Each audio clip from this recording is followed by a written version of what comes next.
மக்கள் அனைவருக்கும் வணக்கம். விஜய் அவர்கள் முதல்வராக பதவியேற்றதும் கையெழுத்தாகக்கூடிய 4 முக்கியமான திட்டங்கள் என்ன? பொதுவாகவே எல்லா முதலமைச்சருமே பதவி ஏற்றதுமே அவங்க கொடுத்த வாக்குறுதியின் அடிப்படையில் அந்த வாக்குறுதியை நிறைவேற்றும் விதமாக 4 திட்டங்களில் கையெழுத்திடுவாங்க. அந்த வகையில் விஜய் அவர்கள் முதல்வராக பதவியேற்றதுமே எந்த 4 திட்டத்தில் கையெழுத்திட போறார்?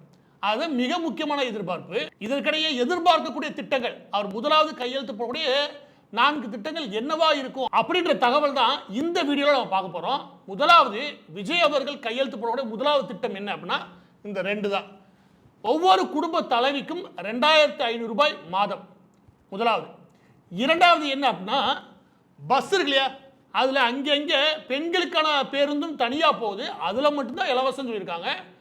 நான் வந்தா, விஜய் அவர்கள் வந்தா எல்லா பேருந்துகளுமே தமிழகம் முழுவதும் அனைத்து பேருந்துகளுமே பெண்களுக்கு இலவசம். இது அவர் வாக்குறுதி கொடுத்திருந்தார். இந்த 2 வாக்குறுதியும் சேர்த்து ஒரு திட்டமாக கையெழுத்து போடுவார் அப்படி எதிர்பார்க்கப்படுது. இதில் மிக முக்கியமானது என்ன அப்படின்னா அவர் என்ன வாக்குறுதி கொடுத்தாரோ அதை சொல்லி தான் நீங்கள் நம்புங்க, விஜய் அவர் என்ன சொன்னாரோ அவர் செய்வார் அப்படின்னு ஒவ்வொரு தமிழக வெற்றி கழகத்தினுடைய விஜய் அவர்களுடைய ரசிகர்களும் எல்லா பேருக்கும் சத்தியமே பண்ணாங்க. அவருமே கூட பிரச்சாரம் பண்ணும்போது என்ன சொன்னார் அப்படின்னா, நான் ஏமாற்ற மாட்டேன், அவங்க செஞ்சாங்களா, அவங்க ஒரு சொன்னாங்க அதை செஞ்சாங்களா, போன முறை அந்த வாக்குறுதி கொடுத்தாங்களே செஞ்சாங்களா அப்படி ஒவ்வொரு திட்டமாக வாசித்து அதை செஞ்சாங்களா அப்படின்னு அவர் கேட்டார். எனவே அவர் செய்வார், அப்படி ஏமாற்ற மாட்டார்னு விஜயுடைய ரசிகர்கள் எல்லா பேருமே சத்தியம் பண்ணாங்க. எனவே முதலாவது நம்ம எதிர்பார்க்கறது இந்த திட்டங்கள் தான். இதில் மிக முக்கியமான கணக்கு ஒன்று இருக்குது, அதையும் சேர்த்தே பார்த்தாலாம். அது என்னன்னா, மொத்த குடும்பங்களுடைய எண்ணிக்கை தமிழ்நாட்டில் 1,85,00,000. 1,85,00,000 குடும்பங்களுக்கு நீங்கள் மாதம் 2500 ரூபா கொடுத்தீங்கன்னா ஒவ்வொரு ஆண்டும் தமிழக அரசுக்கு சுமார் 54,000 கோடி எக்ஸ்ட்ரா தேவை. சரியா? முதலாவது அதை நீங்கள் ஞாபகத்தை வச்சுக்கணும்.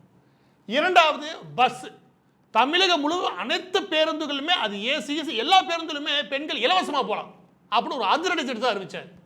ஒரு நாளைக்கு சுமார் 2.2 கோடி பேர் தமிழகத்துடைய அரசு பேருந்துகளை பயன்படுத்துகிறாங்க. இது ஒவ்வொருத்தங்களுமே சுமார் ஒரு 20 ரூபா சராசரி வச்சா கூட 40 கோடி ரூபாய். அப்படி பார்க்கும்போது சுமார் 15,000 கோடி ஒவ்வொரு வருடமும் கூடுதலாக செலவு இருக்குது. நீங்கள் இதையும் மனசில் வச்சுக்கணும். சரியா? எனவே இது 2ஐயும் அவர் மனசில் வைக்காமல் சொல்லியிருக்க மாட்டார் நான் நம்புகிறேன். இது 2ஐயும் அவர் முதலாவது கையெழுத்து போடுவார் நான் நம்புகிறேன். ஏன்னா அந்த சத்தியத்தை பண்ணது விஜய் அவர்களுடைய ரசிகர்கள், அவங்க அதை சொல்லி தான் கேட்டாங்க. எங்கள் விஜய் அவர்கள் ஏமாற்ற மாட்டார். சரியா? எனவே முதலாவது. இதில் இவ்வளோ விவாதங்கள் போகிற அதே அளவிற்கு மிக முக்கியமானது நம்ம குடும்பத்தினுடைய ஆரோக்கியம் சம்மந்தப்பட்டது, நம்மளுடைய ஃபைனான்ஸ் ஸ்டெபிலிட்டி சம்மந்தப்பட்டது. அதில் மிக முக்கியமானது எதிர்பாராத வரக்கூடிய விபத்துகள், இல்லை எதிர்பாராமல் வரக்கூடிய மருத்துவ செலவுகள். இது 2 தான் நம்மளோட ஒட்டுமொத்த சேவிங், அதாவது சேமிப்பையும் காலி பண்ணும். ஒரு எடுத்துக்காட்டாக நீங்கள் எதிர்பாராமல் வரக்கூடிய ஒரு மருத்துவ செலவின் காரணமாக நீங்கள் மருத்துவமனையில் அட்மிட் ஆகிறீங்கன்னா அங்கே ஒரு 60 லட்சம் 50 லட்சம் செலவாகுதுன்னு வச்சுக்கோங்க. அங்கே தான் பிரச்சனையே நீடிக்கும்.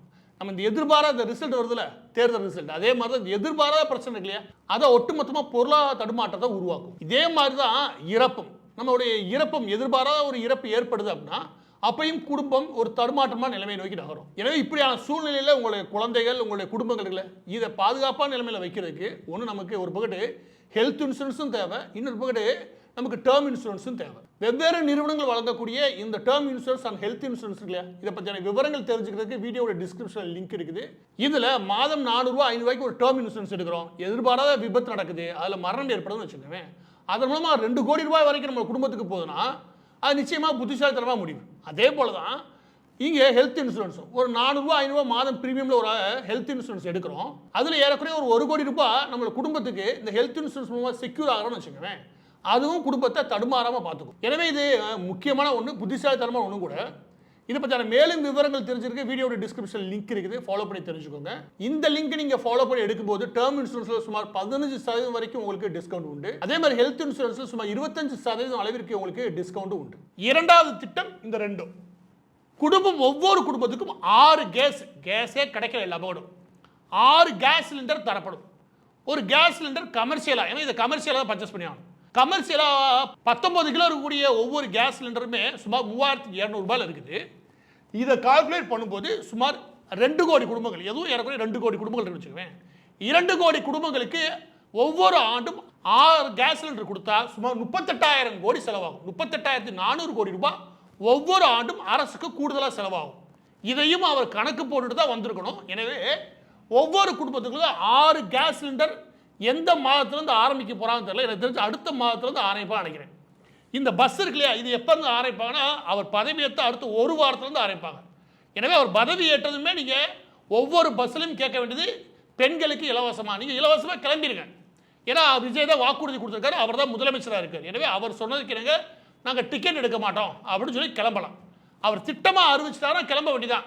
எனவே அடுத்த ஒரு வாரத்துக்குள்ளே இந்த இலவச பஸ் வந்துடும். அதுக்கப்புறம் குடும்ப தலைவிகளுக்குள்ள அது ஒரு 3 மாதத்தில் போட ஆரம்பிச்சிட போதும், உடனடியாக தேவையில்லை. சில குழந்தைகளாக சொன்னாங்க அவர் காசு கை காசுலேருந்து கொடுக்க வேணாம், அவர் கை காசுலேருந்து கொடுக்க வேணாம், தமிழகத்தினுடைய கஜாலேருந்து கொடுத்தா போதும். எனவே இது அடுத்து அவர் நிறைவேற்ற நினைக்கிறேன். மீண்டும் சொல்கிறேன், அவர் ஏமாற்ற மாட்டார்னு சொன்னது நீங்கள் யார்? விஜய் அவர்களுடைய ரசிகர்கள். நீங்கள் வந்துட்டீங்க, சொன்ன மாதிரி பதவி ஏற்றாச்சுன்னா நீங்கள் ஏமாற்றக்கூடாது, ஏமாற்றக்கூடிய வாக்குறுதிகள் கொடுத்துடக்கூடாது. இதில் ஏதாவது ஒன்று, ஏன்னா நீங்கள் வாக்குறுதி கொடுத்து தான் வந்திருக்கீங்க, அதை ஏமாற்ற மாட்டீங்கன்னு மக்கள் நம்புகிறாங்க. சரியா? அதுக்கடுத்து தங்கம், கல்யாணம் ஆகக்கூடிய ஒவ்வொரு பெண் குழந்தைகளுக்கும் 1 பவுன் தங்கம். ஏறக்குறைய ஒவ்வொரு ஆண்டும் சுமார் 10 லட்சம் கல்யாணங்கள், சுமார் 9 லட்சத்துக்கு மேலே 10 லட்சம் கல்யாணங்கள் நடக்குது தமிழ்நாட்டை பொறுத்த வரைக்கும். அதை நினச்சிங்கன்னா சுமார் ஆண்டுக்கு 10,000 கோடிக்கு மேலே செலவாகும். இதையும் அவர் அடுத்த 2 மாதங்களில் கையெழுத்து போட்டு நடைமுறைக்கு கொண்டு வருவார் நம்புகிறேன். அதுக்கடுத்து 3வது மாணவர்களுக்கு 15,000 ரூபாய் மாதம். யார்? பள்ளிக்கூடம் மற்றும் கல்லூரி படிக்கக்கூடிய மாணவர்களுக்கு 15,000 ரூபாய். இதுவே சுமார் ஒவ்வொரு ஆண்டும் 22,500 கோடி ரூபாய் செலவாகும். ஏன்னா பள்ளியில் படிக்கக்கூடிய மாணவர்கள் எண்ணிக்கை 1,25,00,000, அதோட கல்லூரி படிக்கக்கூடிய மாணவர்கள் எண்ணிக்கை சுமார் 24 28 லட்சம். இதை அப்படி ஏறக்குறைய கணக்கிட்டால் கூட சுமார் 22,000 கோடி ஒவ்வொரு ஆண்டும் செலவாகும்னு வச்சுக்கோங்க. இதையும் அவர் உடனடியாக கொண்டு வருவார் நினைக்கிறேன். ஏன்னா அவர் இளைஞர்களையும் மாணவர்களையும் அதிகமாக ஊக்கப்படுத்தினார். அங்கிருந்தால் ஓட்டு வங்கி தனக்கு வரும்னு அவர் நம்பினார். எனவே தான் இந்த வாக்குறுதி கொடுத்தார். மாணவர்கள் ஒவ்வொருத்தருக்கும் 15,000 ரூபாய் நான் தருவேன். வந்ததும் அதை கொடுத்தாருன்னா அவர் சொன்னதை செஞ்சாரியா அப்போ நானே பாராட்டுவேன். அதுக்கடுத்து வேலை இல்லாமல் இருக்கக்கூடிய இளைஞர்களுக்கு மாதம் 4,000 ரூபாய். வேலை இல்லாமல் இருக்கக்கூடிய இளைஞர்களுடைய எண்ணிக்கை எனக்கு பாதிக்கு மேலே. ஏன்னா அவங்களாம் ஏதோ ஒரு ஜாப் பார்க்குறாங்க, ஆனால் அவங்களுக்கு பெரிய அளவில் வேலை இல்லை. அப்படி பார்க்கும்போது சுமார் 48,000 கோடி ஒவ்வொரு வருஷமும் செலவாகும். இதையும் அவர் உடனடியாக அறிவிக்கணும்னு நான் கேட்டுக்கிறேன். ஏன் அப்படின்னா உடனடியாக அடுத்த நாளே அறிவிக்கணும்னு நான் சொல்ல வரல. இதுக்கான கையெழுத்தை முதலாவது போட்டால் இவர் சொன்ன வாக்குறுதியை நிறைவேற்றக்கூடிய முதலமைச்சர் அப்படின்னு மக்கள்கிட்ட நம்பிக்கை பெற முடியும்.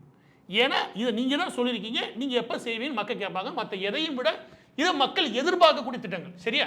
இளைஞர்கள், பெண்கள் அந்த மட்டத்தில். அதுக்கடுத்து 4வது விவசாயிகளுக்கு கடன் தள்ளுபடி. எனக்கு அவுட்ஸ்டாண்டிங்காக இருக்கக்கூடிய சுமார் 3.47 லட்சம் கோடி கடன் அவுட்ஸ்டாண்டிங்காக இருக்குது. இதில் 5 ஏக்கருக்கு கீழே சில திட்டங்கள் சொல்கிறாங்க. அப்படி பார்த்தா கூட 3 லட்சம் கோடி கடன் இருக்குன்னு வச்சுக்கோங்க.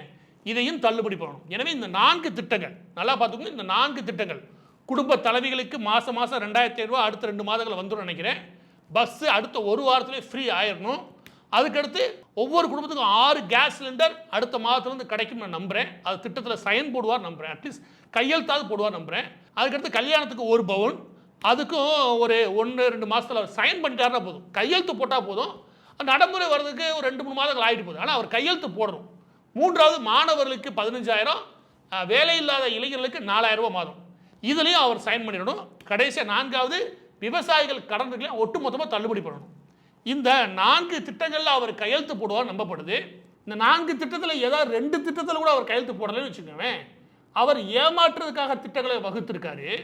மக்களை ஆசையை தூண்டிவிட்டு ஏமாற்ற முயற்சி பண்ணியிருக்காரு. அதற்கு தன்னுடைய ரசிகர்களை பயன்படுத்திட்டாரு அப்படின்ற பேச்சு வரும். எனவே இந்த பேச்சு எழக்கூடாதுன்னா விஜய் ரசிகர்கள் இதற்காக ஓட்டு போட சொன்ன ஒவ்வொரு நபருக்கும் பொறுப்பு இருக்குது. ஏன்னா நீங்கள் தான் சத்தியம் பண்ணீங்க விஜய் அவர்கள் வந்தார்னா ஏமாற்ற மாட்டார், மக்களை நிச்சயமாக ஏமாற்ற மாட்டார், உங்களுக்கே கொடுப்பார் அப்படின்றார். எனவே நீங்கள் என்ன சொன்னீங்களோ அதை எப்போ நிறைவேற்றுவீங்க அப்படின்ற எதிர்பார்ப்பில் மக்கள் இருக்காங்க. இந்த பதிவோட இறுதியாக உங்களுடைய காமன் சென்ஸுக்கு, அதாவது உங்களுடைய பொது அறிவிக்கை விட்டுறேன். நான் ஒரு 3 திட்டம் சொன்னேன் இல்லையா, அதுக்கு மட்டுமே ஆண்டுக்கு தமிழ்நாட்டை பொறுத்த வரைக்கும் சுமார் 1,87,900 கோடி தேவை கூடுதலாக. எவ்வளவு?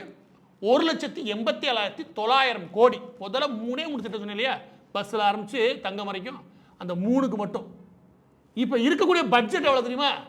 3,47,000 கோடி. அதாவது கடன் பற்றாக்குறையை தாண்டி அதில் என்னென்ன உங்களுக்கு தெரியுமா கூட தெரியல, இப்போ வச்சுக்கோங்க 3,47,000 கோடி நம்மளுடைய பட்ஜெட். அதில் 1,87,000 கோடிக்கு இவர் புது திட்டத்தை உருவாக்குறாரு. எனவே இந்த திட்டத்தை அவர் அமல்படுத்தி உள்ளே கொண்டு வருவார்னு நீங்கள் நம்பி தான் வாக்கு கேட்டிருக்கீங்க. எனவே நீங்கள் கொடுத்த வாக்குறுதிக்கு நீங்கள் தான் பொறுப்பு. யார்? ஒவ்வொரு தமிழக வெற்றி கழகத்தினுடைய நிர்வாகிகளும் பொறுப்பு. எனவே இதற்கு நீங்க பதில் சொல்லணும். நடைமுறை கொடுத்து வச்சுக்கவே உங்களுக்கு பாராட்டுகள். நீங்க சொன்னதை செஞ்சிட்டீங்க. இல்லைனான்றத மிக முக்கியமான கேள்வி. இல்லைன்னு வச்சுக்கவே நீங்க ஆமா ஏமாத்தணும், ஏமாத்துறதுக்கு மன்னிச்சுக்கோங்க அப்படின்னு சொல்லி பதவி விலகிடணும். ஏன்னா இதுதான் நாகரிகம். நீங்க மாற்றம் சொல்லிட்டு வந்திருக்கீங்க, அப்ப ஏமாத்துனீங்கன்னா மாற்றம் கிடையாது. எனவே மாற்றம் சொல்லி வந்தவங்க சொன்னதை செய்யுங்க. சொன்னதை செய்யலைன்னா செய்ய முடியல, நாங்க ஏமாத்திட்டோம் சொல்லி பதவி விலகணும். சரியா? இதுதான் நேர்மை. எனவே சத்தியம் வாக்குறுதி எல்லாம் நீங்க கொடுத்துட்டு வந்திருக்கீங்க. இதை தான் நாங்க எதிர்பார்த்து இருக்கோம். 4 திட்டங்களை கையெழுத்தாகும். உடனே யாருமே நிறைவேற்ற சொல்ல, அடுத்த 3 மாதம் 4 மாதம் போது முதலாவது கையெழுத்து இதுல போடுங்க அப்படின்றத எதிர்பார்ப்பு. அடுத்த 3 மாதங்கள் நீங்க செய்யலைன்னா நீங்களே முன் வந்து பதவி விலகணும். சரியா? பதிவோட இறுதியாக இன்னைக்கு ஹெல்த் அண்ட் டேர்ம் இன்சூரன்ஸ் சம்பந்தப்பட்ட பார்த்துருந்தோம். அதை பற்றியான மேலும் விவரங்கள் தெரிஞ்சுக்கிறது வீடியோட டிஸ்கிரிப்ஷன் லிங்க் இருக்குது, அதை ஃபாலோ பண்ணிக்கோங்க. சுமார் 15% வரைக்கும் உங்களுக்கு இதில் இந்த டேர்ம் இன்சூரன்ஸில் டிஸ்கவுண்ட்டும், அதே மாதிரி ஹெல்த் இன்சூரன்ஸை பொறுத்த வரைக்கும் 25% வரைக்கும் டிஸ்கவுண்ட் இதில் உண்டு.